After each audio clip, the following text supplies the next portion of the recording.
Welcome to the Psych Central Show, where each episode presents an in-depth look at issues from the field of psychology and mental health, with host Gabe Howard and co-host Vincent M. Wales.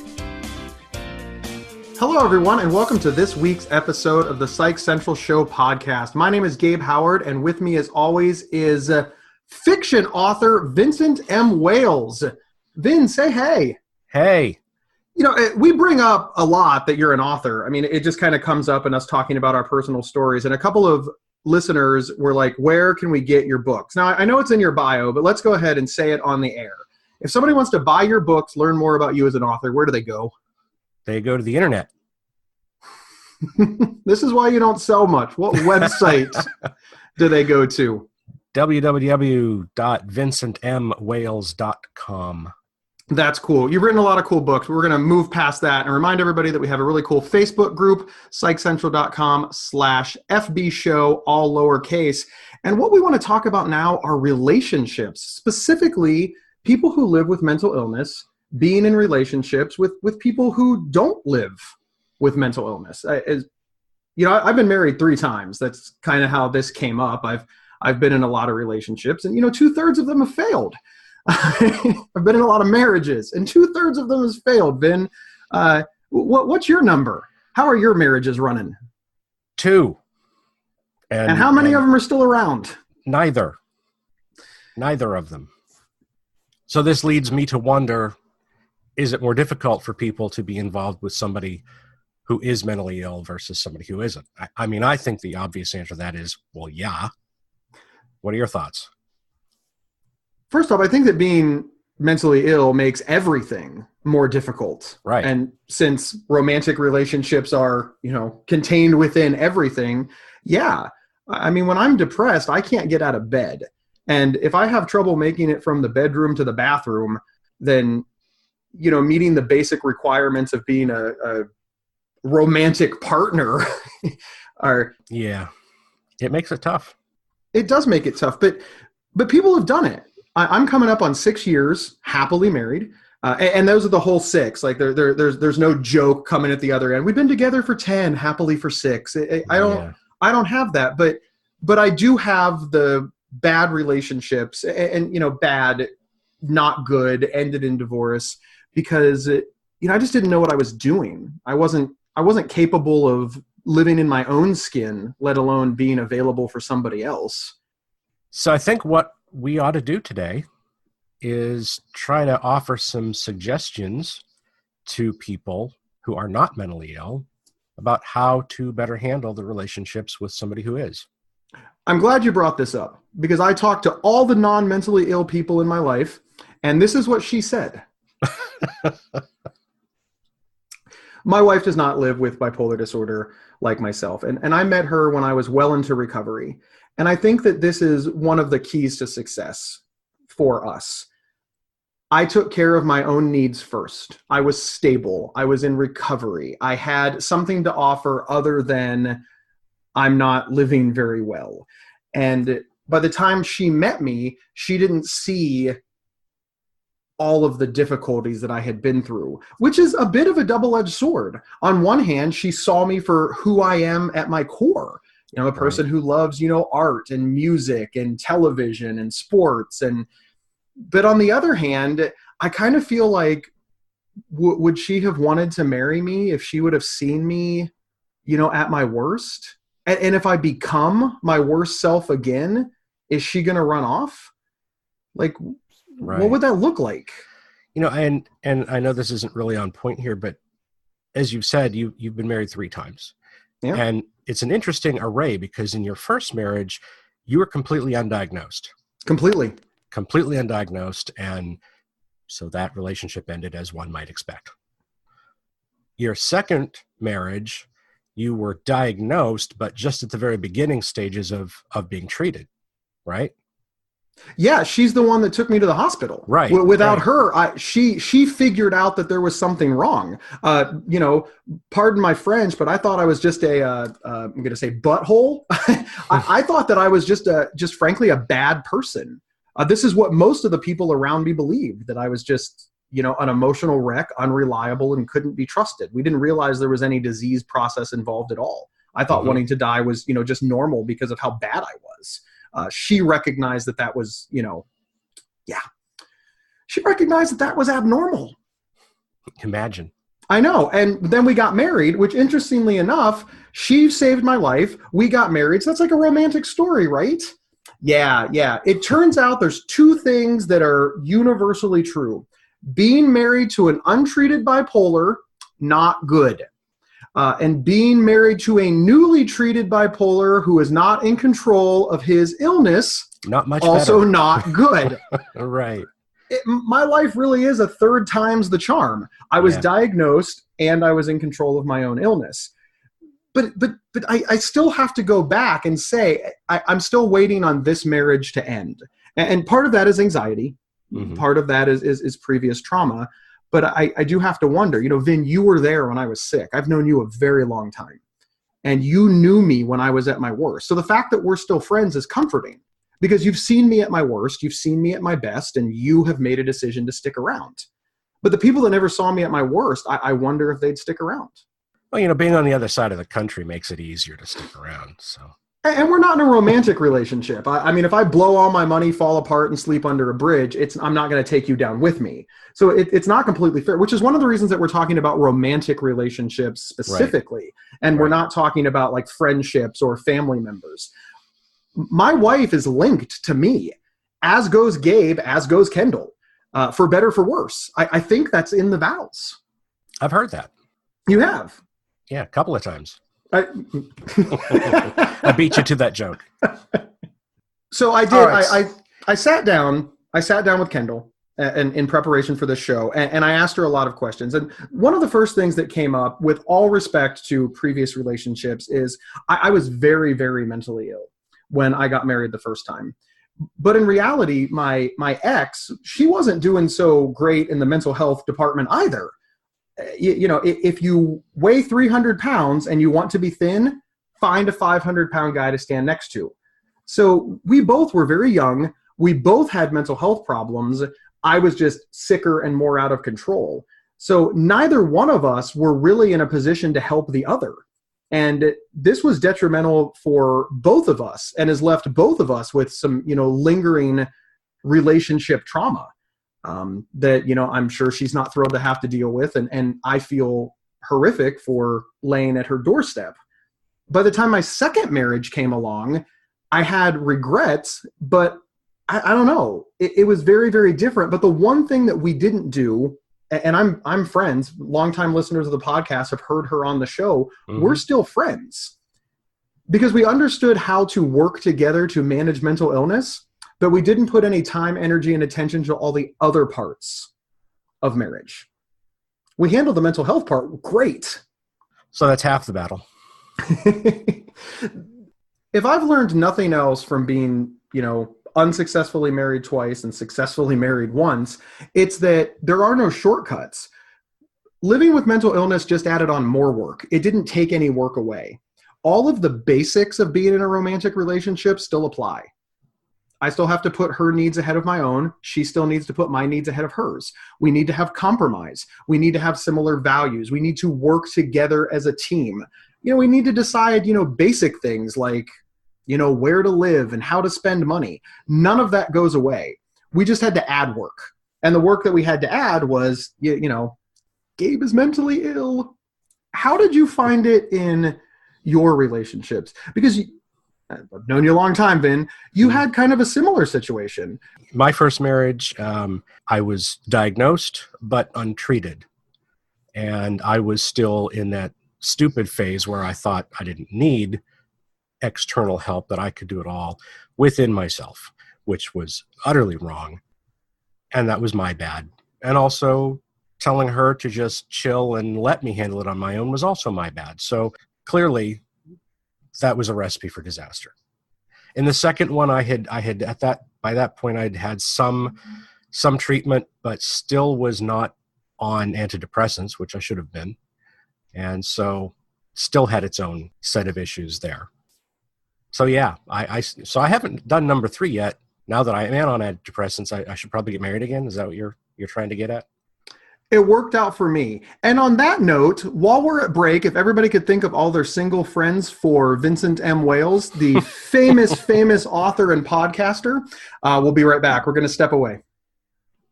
This episode is sponsored by BetterHelp.com. Secure, convenient, and affordable online counseling. All counselors are licensed, accredited professionals. Anything you share is confidential. Schedule secure video or phone sessions, plus chat and text with your therapist whenever you feel it's needed. A month of online therapy often costs less than a single traditional face-to-face session. Go to BetterHelp.com/Psych Central and experience 7 days of free therapy to see if online counseling is right for you. BetterHelp.com/Psych Central.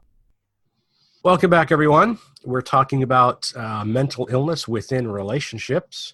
And now that we've discussed all the bad aspects of it, what advice can we give to the non-mentally ill half of the relationship in order to make things better for the two of them? So it's like a 1-2 punch. The first thing is I have to be completely honest with the person that I'm in the relationship with. I have to tell her everything. I don't get any credit for, hiding what I'm going through, hiding my symptoms, hiding my illness. And then what they need to do is accept that at face value. They need to ask. Yeah. Right. They need to ask appropriate follow-up questions. They need to educate themselves about that illness. Educating is a big one. That is a really big one, I think. And it's not just educating in terms of, the clinical side of things. It's also educating about how that illness affects their partner specifically. Not just in the big, grand, okay, here's what bipolar disorder means in a clinical sense, but what does it mean for Gabe? How does it affect Gabe? So it needs to be a very personal kind of education. And that personal education has to be a partnership. Mm-hmm. One of the things that my wife and I have done is I tell her what I need, and she doesn't follow blindly. And I really think that's the key. I don't just get to say, hi, I live with bipolar disorder, so I get to choose dinner tonight. It doesn't work that way. Never? Not even once? Did you try it? I have, and you're actually correct. I'm kind of glad that you made the tongue-in-cheek joke, because if I said that, which I have, I really need to go to this place and sit in the back. I'm just, maybe like on a vacation, or maybe when there's a lot going on or a lot of commotion, and she really, really wants the different restaurant.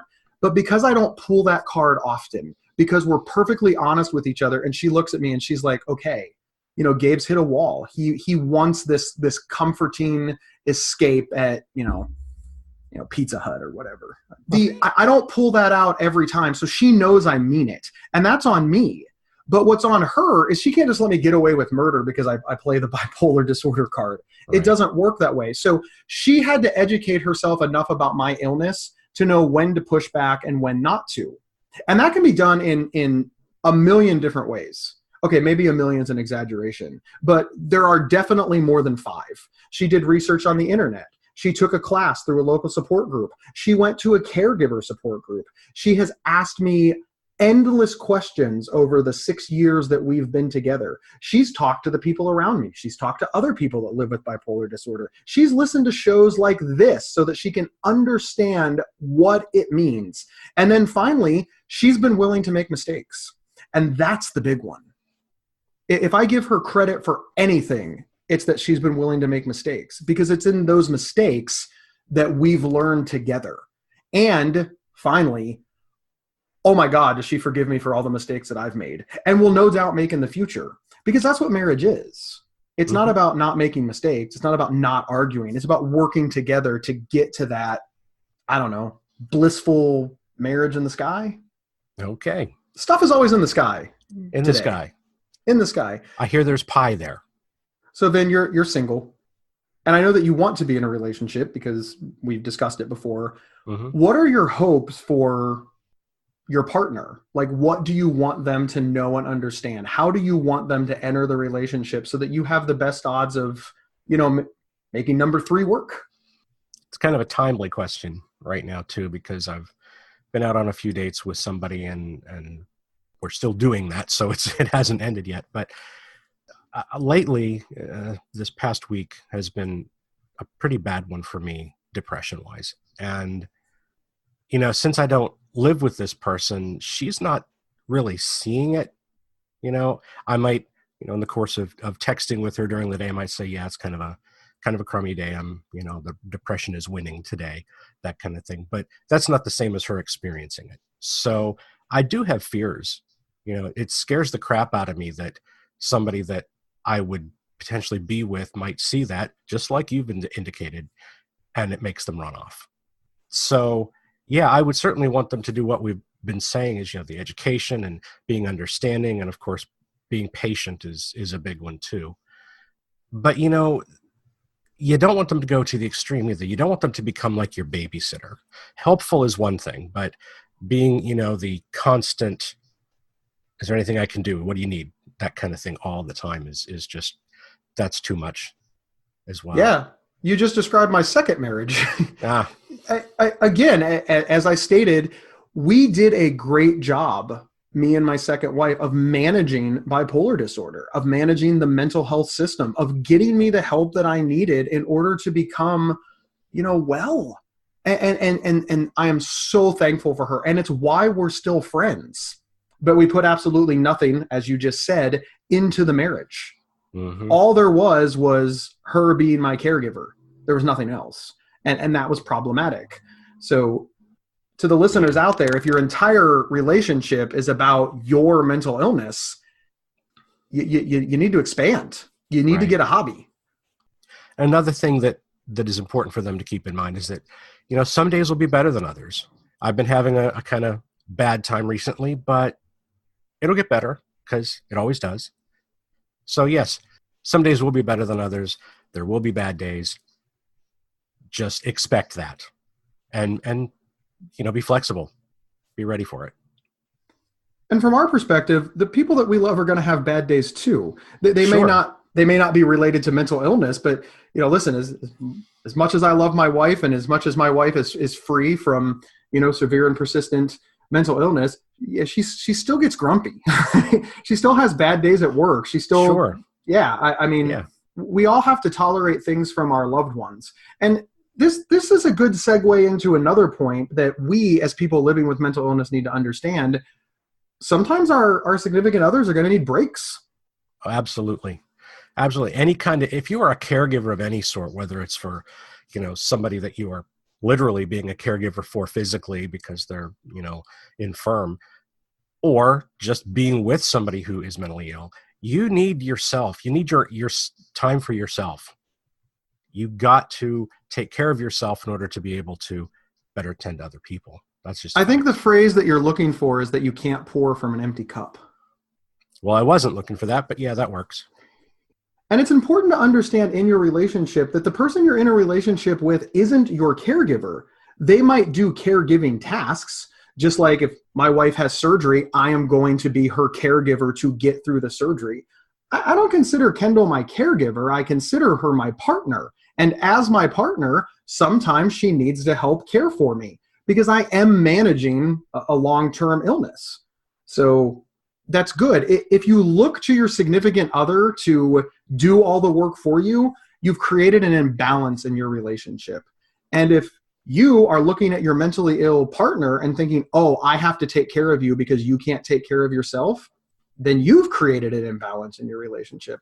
And I think it's very, very important to understand that because good relationships are based on a semblance of equality. Very well said. It's what I was trying to say, but you said it better. That's why I'm a writer and not a speaker. Vin, that is excellent. In 20 minutes, we're not going to be able to discuss everything that has to do with living with mental illness and being in a romantic relationship. I don't think we could cover that in 20 days.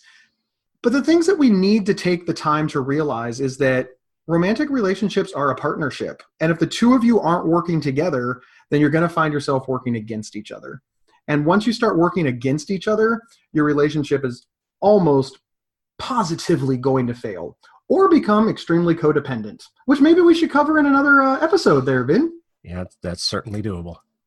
All right. Thank you, everyone, for tuning in. And remember, you can get 1 week of convenient, affordable, private online counseling absolutely free.